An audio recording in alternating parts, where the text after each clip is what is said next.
check your OnlyFans page. We need it.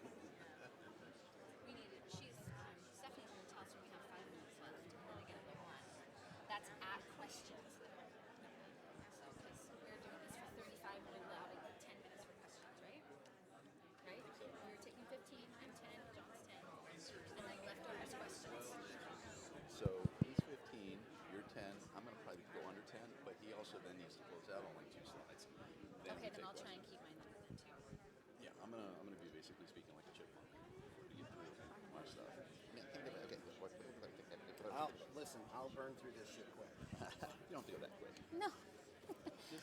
I'll go through so quick that you're trying to figure out what to do with the extra time. He's gonna go like this. Yeah. Oh, to the slide.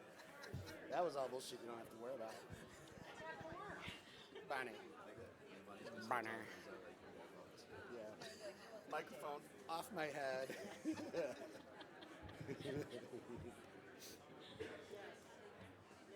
Hey, I really enjoyed yours the other day. Yeah? Great inflection, great funny, but also Bonnie took care of me. 5 seconds. 5 seconds, 5 minutes, 5 what?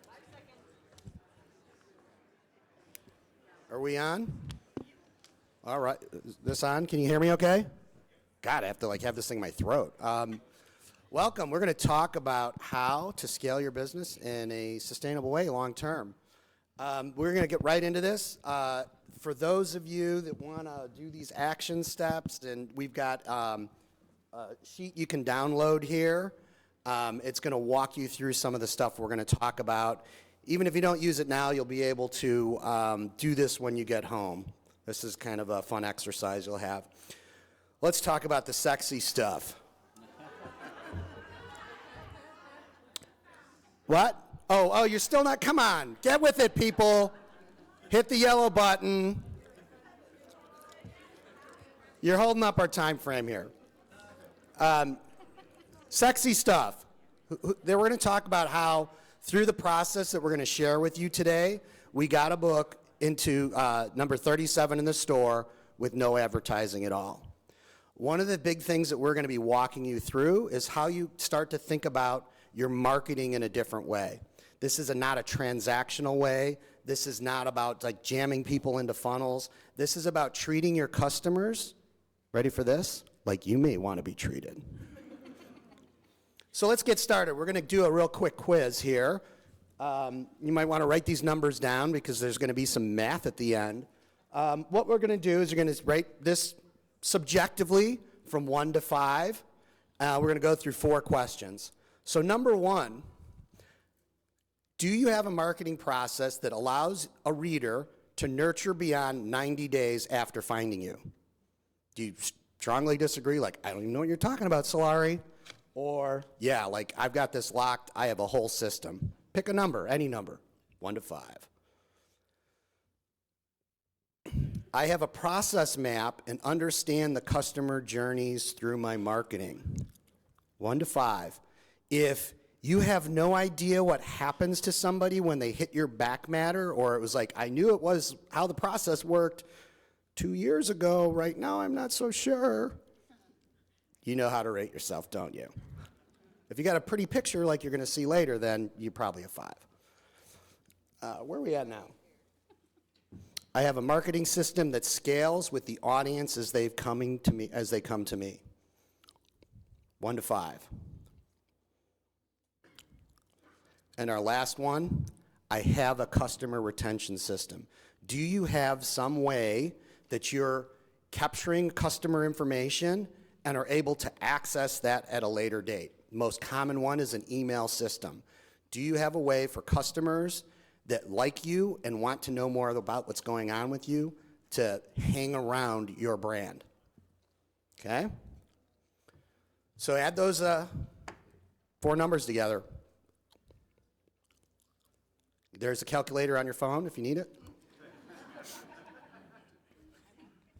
You need your calculator? Yes. Okay. All right. He's still on the first question. All right, so we kind of know the answer to those questions because we've been running a survey through an audit system that we do. And out of 492 authors that have taken this, the average is 7.6. Yeah. Now your score's not looking too bad. Yeah, now you're like, whoo! I'm above average. But the great thing about doing this, and again, it's subjective. It's how you're analyzing your own business. What you start to see is there's room for improvement. So that's what we're going to do the rest of this session, is we're going to give you some ways to improve that. And the premise of this improvement are some things that we feel are really important to author businesses. We really, our focus at IMM and the stuff that we've built together is really about what happens when people finally find you. There's a lot of great stuff you've heard during this conference about ways to get discovered, but what happens when people discover you and make the decision that they want to keep reading your books? The other part that can be a bit of a problem is a lot of those discovery methods are focused on a small part of what the market really is. It's really focusing in on these readers that are voracious readers and one-click buyers, and we have this thing that's like buy or get out, right? It comes out of an old digital marketing strategy of, I want to get somebody and I want to get them either to buy so that I can upsell them, or I just get them off my list. But there's a much bigger market. And we're going to talk about how you can access and work that market. We also believe that advertising doesn't scale. And you may have heard in other places, well, you can scale it. But it's just simply not true, because all of those things, while they're wildly bigger than your audience, they are still a finite number. And we don't really necessarily know how true that number is, do we? Like Amazon says there's 230 million people. Well, when you do the math, it's probably a lot smaller. But what we do know is that when you start to build an audience slowly over time, you can build and scale that. And when you have that audience scaling behind the scenes, that's what drives cumulative advantage in your business. And the last part is, and this gets really to the sustainability part, how are you focusing your profitability? Are you just focusing on making that ad profitable, or are you focusing on making the entire business profitable? Because just making money for Amazon or Facebook isn't going to make your business succeed. We have to have profits fall to your bottom line. So when we talk about this, what we want you guys to have is a product, an experience that customers are so into that it becomes part of their identity. There are a lot of us that are part of how we define ourselves is our connection with pop culture, whether you're a Star Trek fan or a Star Wars fan or into a particular author. These things define us, and when you get your customers to do that, you don't have to sell them anymore. They're buying from you. We need to have a system to collect that, right? We need to be able to engage those past customers and not have to pay that toll road every time we want a customer. And a big part of what we look at is, whether you like it or not, the marketplace that you're playing in, publishing, is a winner-take-all market. A very small percentage of people make most of the money. But when you embrace that and understand that that's how these forces work, we can build a system that aligns with that and eventually gets that working for you. Now, there's a lot of headwinds that you face in this whole process. The platforms don't want you to have a retention system. They are designed to be the middleman that every time you want to get in touch with your customer, you pay a toll. So we're going to have to make your system sustainable and profitable, we're going to have to figure out some ways to get that out of your business. Number two is you have a high customer attrition rate. I mean, if you're writing like Cozy Mysteries, for a lot of you, like, your fans just die. That sucks. But more so, think about this. Your most voracious fans consume your entire backlist faster than anybody else. And then they're like, where's the next book? Right? So now they put you on that treadmill. So if you're a slower writer, how do we make sure that they're not going other places, or when the time comes that you're ready to release that book, that they know that they're back there to get that next book? And I've talked about it already. There's a lot of misleading strategies out there that work really, really well for somebody that's doing direct digital marketing to their own website. And a perfect example of one of these things that's misleading is the idea that traffic is your friend. If you are selling your books on Amazon and you're sending traffic to that page and it does not convert, it only does one thing. It drives down your conversion rate. Think about that. You may be doing damage to your own business by sending the wrong traffic to that page. Part of what we're going to show you today is by knowing who your fans are and sending to the right page at the right time, you'll give them an obscenely high conversion rate, and then they're compelled. Actually, their code makes them go find more customers, just like the ones that bought. And again, I've talked about this, I blab on about it all the time, is the whole idea of this market is designed to be a winner-take-all market. And let's figure out some ways to get that to not work against you, but to work for you. And with that, I'm going to hand it over to the lovely Bonnie Paulson. Thank you. So I say this every time we speak together. Thank you, Joe. I have two awesome older guys. We are not in an age gap reverse harem. They keep trying, but it's not going to work. Just kidding. Okay, so Joe has a lot of great information, and I hope you guys are ready to put some of those things into action. The very first thing I want you to know is writing is the easy part. Okay, writing is the easy part. Marketing, not so easy. It's work. It's hard work. But what we're going to show you in just a couple slides is actually some action steps that you can do so that your marketing becomes an experience. We're storytellers. We should be delivering an experience anytime our readers interact with us.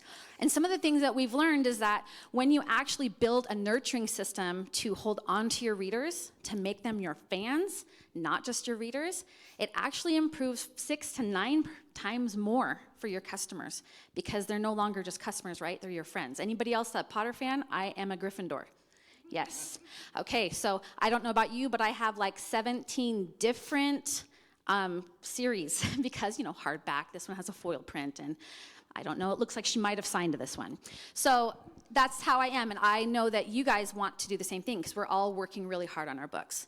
So before we get into it, just note that we are saying it's hard work, but you can do it because you create worlds, you kill people, they make love in your books, not at the same time. And sometimes, yeah, okay, Joe's in a different, he's like, depends. It depends. Sometimes they do. Will you please send me the link? All right, let's go to the next slide. So what I'm going to talk. So my specialty is ads and promotions. Like, this is something that I love, and so advertising and marketing is important. Remember how Joe just a second ago was saying that traffic, you know, when it goes there and it doesn't convert, is actually harmful. This is true. This is actually true. But what if you knew like what you're supposed to do for your ads? So we've had a really great conference. We've had so much information.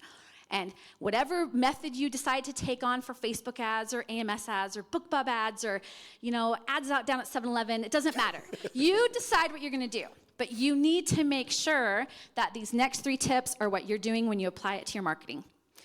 The very first one is I want you to understand what the experience is that you're delivering. It is an experience. If you are writing cozy mysteries, is it really cozy?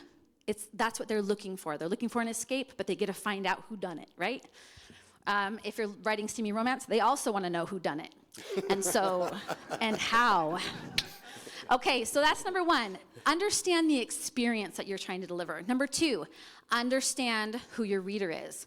And this is very important because if I write cozy mysteries, I know who my demographic is, right? We heard Steve Higgs was saying his demographic is like, you know, the 80-year-old woman.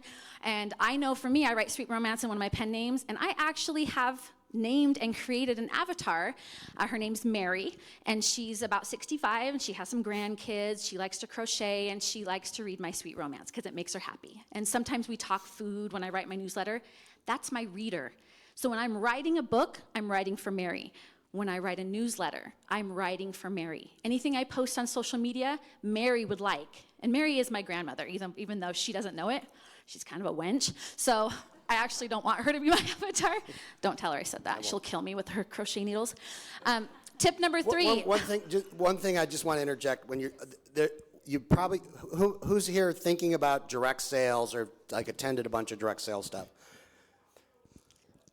It's quite a lot, right? So think about what Bonnie just said, because you may think you know who your customer is, but that customer is the customer you have right now. Maybe that customer is in KU. That is not the customer you're going to be going to look for. So do you have to reset all of that stuff? I'm done, I'm sorry. It's okay. Yes, that's right. See why I don't want to do a reverse term with him? He's kind of bossy. I want to be the bossy one. Okay, so yes, and that's actually true. But remember, you can still market a little bit differently for each retailer too, but that's not really the point, because what we're doing is if you're creating an experience like we're teaching you, it doesn't really matter where you find them. The point is you found them. And now, because you have this experience in place, you get to keep them. And they're your customer, and nobody else's at that point. Okay, so then what we're going to do is number 3 is you're going to have a goal. Some goals for marketing is to find readers. Some goals is to simply be like, I want more followers on TikTok. I want more newsletter subscribers. I want X, you fill in the blank. And that's great because you have identified a goal. All 3 of these are really important. Next one, please. Okay, let's talk about auditing your stuff. Hopefully you listened to me earlier and you have like pen and paper. What you're gonna do is I want you to just write down, if you don't have a series published, you're going to write down just the name of your series that you're working on, your first book, first couple of books that you haven't even published. Write them down, maybe 3. And then what I want you to do is you're going to write down, if you do have some published, write your best-selling series down, your favorite series. Write it down, like the first 3 or 4 titles. Okay, because we're going to do a small little audit before we turn it over to John, okay? All right. Wait, calm down, don't freak out. This is what an actual built-out reader flow process actually looks like. This is the mess inside Joe's head. John made it pretty. I'm just kidding, Joe did the whole thing. This is how complicated it can get, and this is when you're building things out. But what if we went to the next slide, and today you just started with something really simple. This is doable, and this is effective. This is effective, you guys. So what you're going to do is on your first book, what I want you to write down in your notes is I want you to write down what your next bonus material is that you can offer at the back of your book. Is it a chapter? If you're writing romance, is it like an extra date scene or a sex scene? Those are very popular, by the way. If you're writing like murder, like a dark murder, is there an extra killing scene that you can write from the killer's perspective? What can you do in your bonus material after book 1? How can you snag them? Then you can do the same thing for book 2 and the same thing for book 3. And very clearly, as you can see in this process, it tells you how to tag it and then how to put it in your automation workflow. It's really very simple, and it's actually quite pretty, I think. I did not design that one, so I can say it's pretty. Okay, if you're in direct sales, though, this is a note really quick. You can tag them in Shopify, Woo, whatever your process is. You can actually tag them, and then it will actually just create your workflow through. And John's going to talk about that in a second. Go to the next one, pretty please. Thank you. So what you're going to also do is you're going to audit the groups that you have in your newsletters, in your newsletter platform. If you have MailerLite, this is really easy. MailChimp's a little bit less intuitive, but you can still do it. We prefer MailerLite when we talk in IMM about it. You're just going to kind of go over your groups and how you're going to tag them. Okay, next one, pretty please. And then you're going to audit your email automations. And again, we just talked about those ones. We're trying to go through it fast because John actually has some great ways of how to get people into these automations. But I want you to look through the automations you already have and look at ways that you can actually make your automation deliver an experience that you're trying to deliver to your readers. So I put the order together of who would speak when. I really should have gone second. Following you is tough. All right, so yeah, go to the next slide. So basically what we're going to talk about here is a little bit of ideas for bonus content. The first thing I want you guys to know, though, is that whenever I do bonus content, I think about it in the terms of somebody has already bought something from me. That's why you're getting the bonus content. I used to do this thing where give you everything I could to make you love me, right? But that lost me a lot of money. So instead what I do is when you get to the end of one of my books, give you the bonus content, now hopefully love me more. So a couple of things that we're going to talk about here. The first one is a Q&A with the author. If you've been publishing for a long time, then basically what you would do is just kind of mine the question that you've gotten over the years, and I'm sure you've gotten plenty of them. If you're brand new, think about the questions that, we're all readers too, so think about the questions that you've asked other authors. Or what I personally do is I always say, if it's a new series, I will say, okay, I don't have any questions on this yet, but I've asked myself a bunch of questions because I'm trying to build this series. So I just tell them, here are the questions I asked myself. when I was building this thing out, okay? And then later on, you can always add new stuff in there. So this would be like, for example, my first email, okay? So that's something that's fun for them, and readers love it because they want your words more than your gimmicks.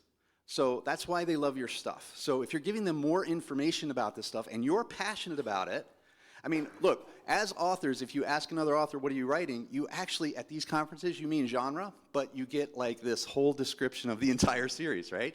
But readers want that. So make sure you're giving that to them. Go to the next slide, please. Yes, dear. All right, this is ideas for, oh boy, I left this slide in. My bad. Well, sorry about the language. Anyway, I create this thing called bio cards. And effectively, it's just, if I have like the main character from a book, I'm just going to use that image. This I did, I think, in Midjourney. And it's not something I'm selling. I'm just kind of giving it away as, bonus content. And so this is a periphery character, and I just give a quick description of this character and so on. The readers love it. They think it's fun. I'll do like 3 or 4 of these things of, again, periphery characters. And as they go through the series, they get more and more. And they're like, what's next? What's coming? Or they'll start asking, are you going to do one for this particular character and so on. And it's fun for them. Okay. This one's actually been my most successful. I call it Sunday Stories. Of course, you can do it any day of the week if you want, Mayhem Mondays or something. But the idea here is I've written a whole bunch of little short stories that were just for fun, or maybe throwaway stuff as I was learning my own series, my own characters. And so what I do is I just kind of write it in chapter where I can split it into 3s. I try to do that. Sometimes, obviously, you can't, but that's what I try. So like 12, 15, whatever. And then, again, I ask them, after they've purchased something from me, I ask them during the, what do you call it, the indoctrination phase? Yeah. I'm subtle. I'm very subtle. The indoctrination phase, right? Well, we're trying to build a brand cult, right? Like, you indoctrinate cult members, so let's do it. I call it onboarding, but, Was that waterboarding? Anyway, that too. So with that, what I do is I basically, tell them, here's how the newsletter works and so on. Hey, if you want some free content every Sunday, then I have a bunch of stories that aren't published anywhere else. You can only get them this way if you want to subscribe to that particular automation. So they say, yeah, I'm interested and so on. So they get 3 chapters every Sunday. I give them 3 chapters immediately and then the next Sunday. So if you sign up on Saturday, at the end of each one of those emails, I do something. I have like, in the first one that I do, for example, I have like this little character called Silly Putty who basically gives his philosophy of the week, because I want them to click. If they click, that's good for things like not having me drop off into spam or promotions folders. It helps, right? It's also going to habituate them to click, which I like. And because I'm giving them all this stuff every week, they're looking forward to it, so now they're used to hearing from me. And it's a constant thing. They're starting to see trust in my brand. They're starting to see that I'm starting to see their loyalty and so on. Just so you know, I get about an 80% click on that Silly Putty every time.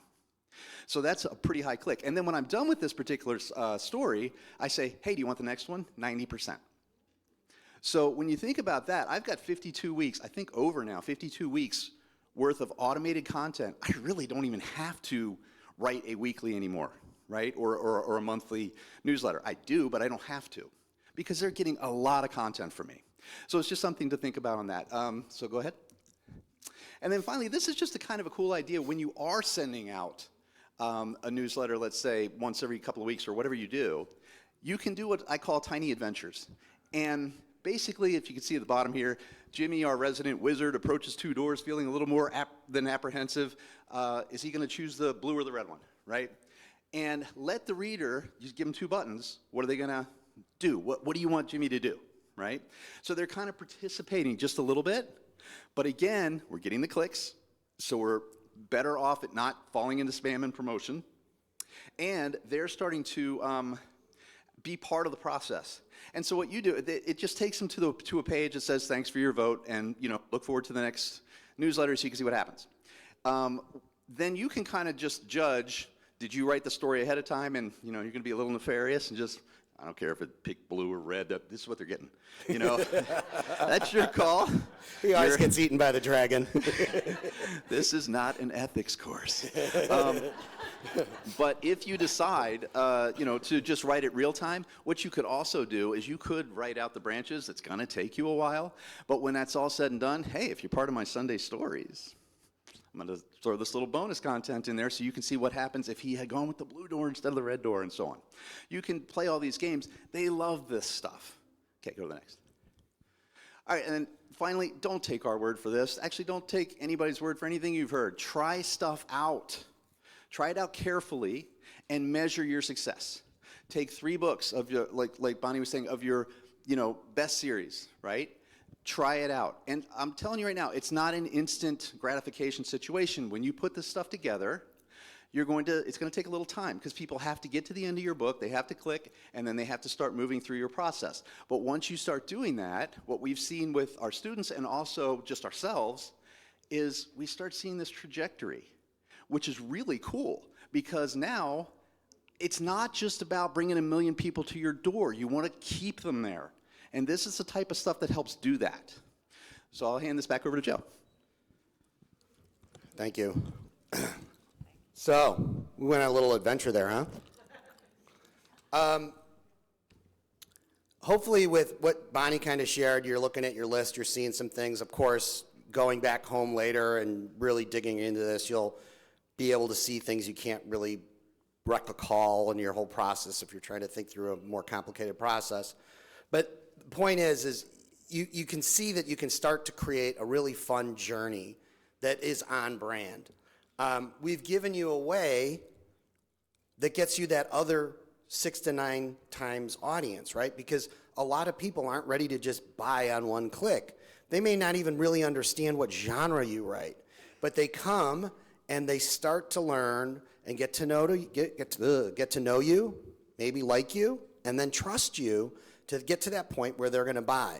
Now, I don't know about you, but for me, most of my buying decisions, when I decide I'm buying, I've already rationalized the decision. I don't need a salesman. I've done my sales job on myself. What we're trying to do is give those people a way to sell themselves on your brand. You can do this process. You can go back and ask those questions in 3 to 6 months and see if your score is going up and see where the strengths and the weaknesses are in your whole system. And, we've talked about a way that you can improve this, even though it's kind of airy-fairy marketing stuff. If you know that you're working on these things like a retention system, over time you're going to see the results come through in the things that John was talking about, where it's like, wow, I've got some real engagement. And with all the stuff that's going on with email privacy and how hard it is to really get good statistics, how I know that my emails are working is that when I send my email out, every week I get more and more people writing me back about how it's impacting them. Good and bad, but it's, sometimes it is unsubscribed. So I've had a few of those. But I know this is what you really want. This is what we're here to talk about. We applied this system to a book. And let me just preface this with Stacia is a great writer. It's a good book, right? So this will not work with a book that's not good, right? But if you know that you've been selling books and you're building an audience, we applied this process, and what we did was we were in a position where we did this bonus material, and we got about 2,200 people that we knew were signed up and had finished book 1. So they had gotten the bonus material, and this book is in KU. So we had to do this process so that we could get some visibility on the customer. It was a Saturday. She launched the book. It got to, what was the number? It was 264 in the store, right? Which is great. Wonderful. Most people would be happy with that. All we did is we emailed that list and said to that list, hey, the book is out. You can see the click-through rate and the response we had on it. 10 hours later, that book was 37 in the store. And if you guys, you don't have to trust us. You can go and look on Amazon how sticky this series is. it is because we were able to tell Amazon with that signal that we sent, that pure, clean signal of those 2,200 people, and we can only estimate, but we estimate that we probably were somewhere around a 20% conversion rate. Amazon can't help but find more people like that and try and sell them the book for us. We trigger their latent marketing. And the clean, you may be like, well, I don't have a list of 2,200 people. 100 people is better than 12,000 people that is a garbage list of all these people you got places, because Amazon can differentiate that 100 people. They can pull enough information from that 100 to kind of say, I think it's going to work with these people. And these people there is a much bigger audience. Now we're using the whole system to start scaling for you. This is something I've seen done repeatedly. In the beginning, it doesn't seem like it's working because these numbers kind of are smaller. But that is how it is in this marketplace. It takes time and patience. Sure, you can do some things to jam sales down there. You can discount, right? But what are you building when you do that? Are you building the reader that you want, that ideal person that really sees the value in your work? Or are you just finding another person that's going to get, wants a discount on a book?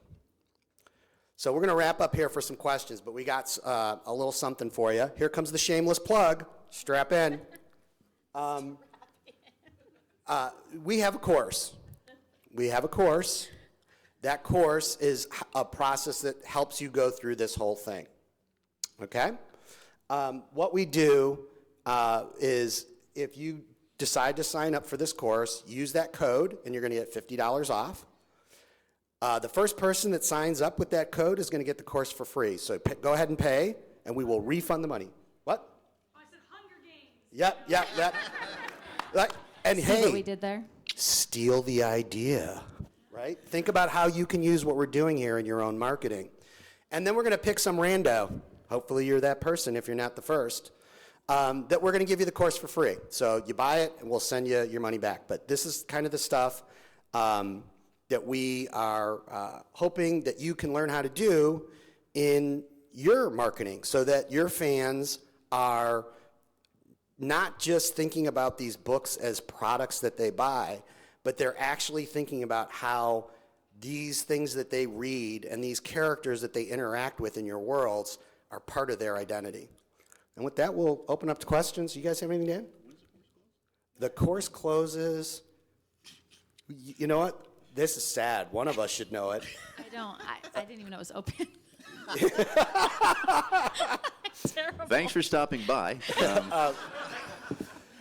And this is the how not to market part of the presentation. I believe it closes next week. We wanted to leave it open for 20 books. Okay. 10 days. Oh, thank you. Yeah. Okay.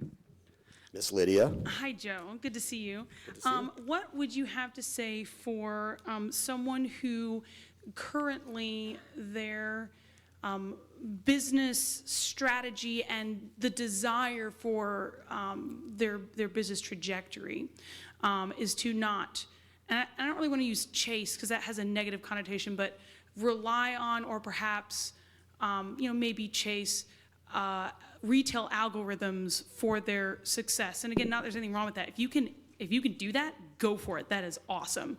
But I have been with my latest book release. I've done a direct sales ebook push, a direct sales pre-order push. So I'm doing pre-orders for my paperback and my ebook on my own website, and I push that. I'm not asking people to pre-order on any kind of direct or any kind of retail site.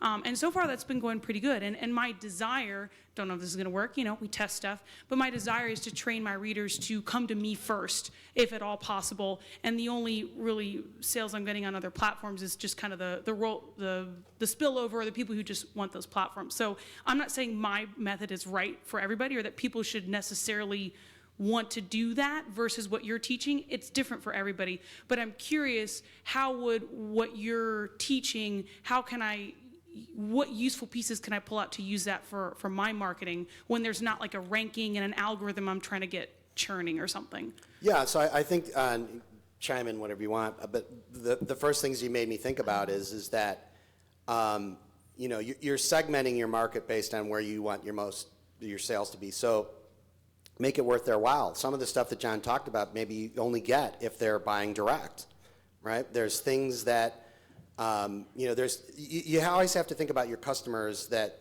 there's varying interest in your, like there's people that, like they're gonna, like I know they do, they show up live to meet with you, right? Like that's important to them, and they're willing to pay for that. Having that thought through so that you can really articulate to them clearly, like this is what you get as a super fan that buys direct. For a lot of people, just the fact that they get it early, right? But the other part is, and I know you do this, but this is more for the other people that kind of, is sticking to your guns, right? If you're going to go with a direct strategy, it's hard. It's not going to happen overnight, Yeah, it's hard. right? You have to teach people the value of your product. And so doing this kind of stuff is really helpful, because the more you do it, the more you're dealing with that 6 to 9 part of the market where people are like, well, I don't know, it's on a website.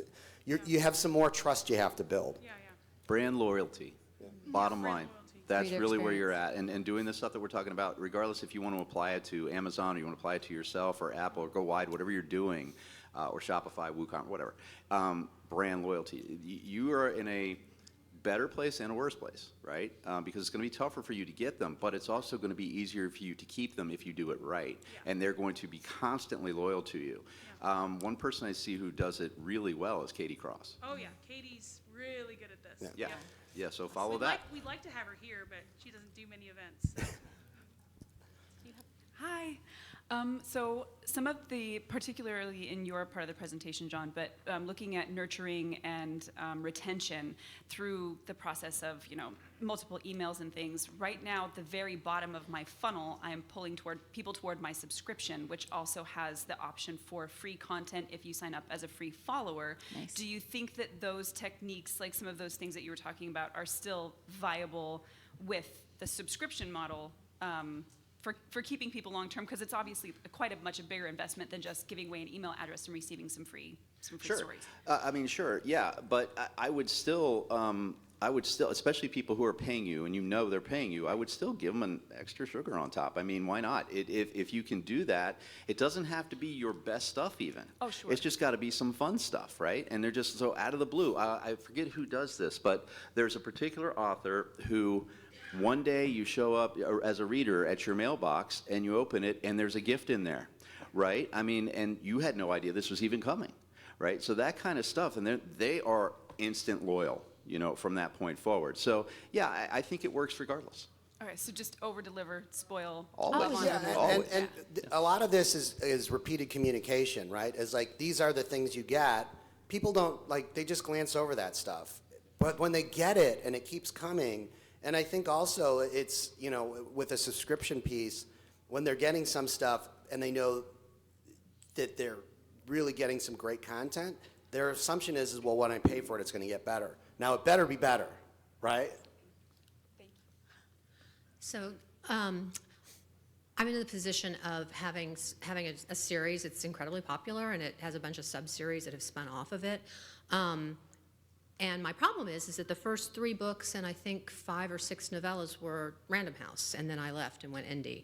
So I'm wondering if you have any advice about that, assuming that they're not going to let me just randomly say, oh, gee, please put this in the back of the ebook version, because I don't think that's going to happen. I mean, should I start and just go with book 4 and start it there, or is there any other advice? Because I've been struggling with this for sort of getting that flow through. Well, I think you squarely look at your troublesome marriage right in the eyes and make it public, right?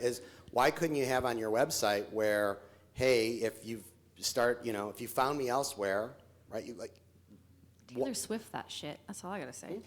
I said Taylor Swift that, right? You have this, they're selling it. It's not against anything to do extended pieces or even to be like, hey, here's what I was experiencing when I was writing this book. Oh, that I'm fine with. Yeah. I'm fine with. I'm talking about literally having something, like y'all are talking about the flow through for newsletters, like having something in the back matter Yeah. for book 1 and then book 2. That Well, I can't maybe- do, obviously. Why can't they change it? Well, if I'm assuming they won't. That Yeah, it's- assume that they don't. Let's just assume that's the case. They're not going to do that. What if you had a thing where you sign up and say, hey, I'll give you kind of my director's commentary. It's a series you sign up for this book, So you're starting to get information about the book they're in, and I'm going to send you an email based on the chapter you're at. Right? So it'll say in the subject line, read this email after this chapter. You can have it where when they get done with another part of the book, they would click so that it would, trigger the next email, but so that you almost can start seeing inside those books where people are at. So then, how do you get eyes on that in the first place if it's not in the back of the book? Just on my website? Well, you say you're and just promote the doing shit out of well. it Like, wherever? would you advertise those books if they were yours? Oh yeah, of course. So why not run some kind of advertisement? And then just have that in the buy the book, and you also get this cool thing. Yeah, or not even say buy the book. Is like if you're reading this book, Gotcha. right? Okay. I've got something cool for you. Cool. Right? It could be a video Do of you. not have a marketing I have mind. another That'd be idea. cool. That'd I be have cool. another idea for you as well, because this is something that I do. If you have, because I'm putting this together right now too for all my books. I've got 100 books. It's going to take me forever to do Right. this, right? And so if you happen to have already read books 1 through 4, and now you're on 5, when you get it, book 5, it's going to say, hey, if you didn't get the content for book 4, click here, and then it pops you into that, and then book 3, and then book 2, and then book 1. So even if they show up at book 4, that you can control the back matter Right. of, at the end of that, you're going to say, hey, I know that you probably haven't seen the other stuff, and they're not going to know this until they get to book 4 Right. anyway. You see what I'm saying? Right. And so that way they can still get the back matter of the other stuff, even though they never have had the opportunity to click it. Excellent. Thank you guys so much. That's really helpful. One thing before we forget, because we got boxes of these things. What's the deal on? Yeah, sorry. So on here, We have a microphone. Hey, voice guy. oh, sorry. On here, oh, sorry, Dad. Thank you. On here, it's the same idea as that. It's just a business card. They're in the back, and they're also up here, so you can have one where you can just click the coupon code, QR code, and then you have the coupon code at the bottom as well if you just want to grab one of them. Sorry. Go ahead.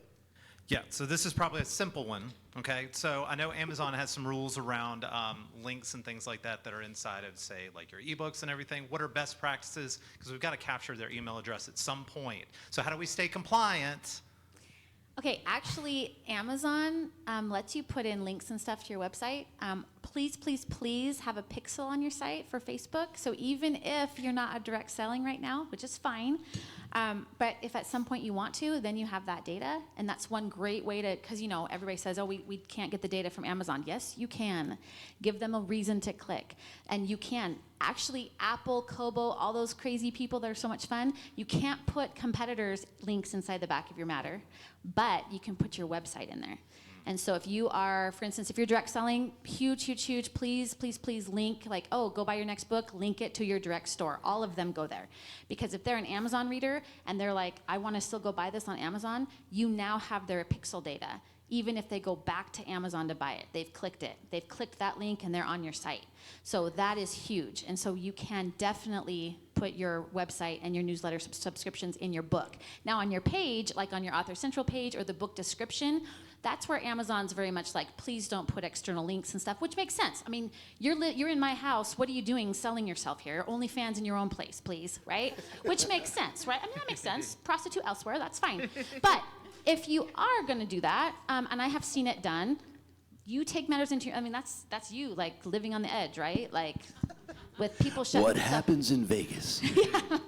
or that's kind of taking, that's kind of a sketchy thing. I would want the people who read the book personally. I don't want anybody landing on my site and going and getting free stuff. I want people who've read my book to go click on my site so I have the data, because then I can retarget them later, right? Even if it's a year later. So that's the data I want. Awesome, thanks. Yeah. Very, very brief question, and thank you again for your presentation. In terms of segmentation, do you just go by open rate, or do you go by the click rate, or do you just segment who opened the email, who clicked on it, and just kind of stratify by there? So we have a process that we kind of walk through, and the idea being is if you're doing lead generation, right, the people that are coming in that would be coming off of things like reader magnets or advertising, we're going to put them in a cold group. And the only time they get moved out of that cold group is when they show intent in the system. That could be whatever you gave them, say the reader magnet. Right. They finished that, and there's something that they click there. It moves them to the warm group. Now, they still haven't bought anything from you. Right. So, but now we know, hey, these people we care about, we're going to try and sell them into that series. So that's kind of the front end of how you would segment. You could have a massive, massive cold list that's just in the penalty box, right? We're not going to throw them on a newsletter because they're not going to open, right? Right. And again, when we're in that initial thing, let's not go into like, I own a parakeet, and I love the woods, and buy my 5-book series. Unless All you you need kill them a to do is read the book. The book sells your series, right? Get them, use those emails to get them to read the book because they're lazy and it's really hard to get them to do that. Now, when they do buy a book, right, they go into your system, and maybe it's 3 books in, they buy and you see them, you have your automations pull them out of cold or pull them out of warm and put them there. How we're segmenting people is where they are on the customer journey, right? And it gets more sophisticated when you start moving people from series to series and some other things. But the whole idea is we're not thinking about what we want to know is what we want to be able to see is where they are at so we can market to them where they are. And you're out of time. Game over. Thank you. Thank you. Thanks, everybody. Oh, we have pens. Ooh, the pens are nice.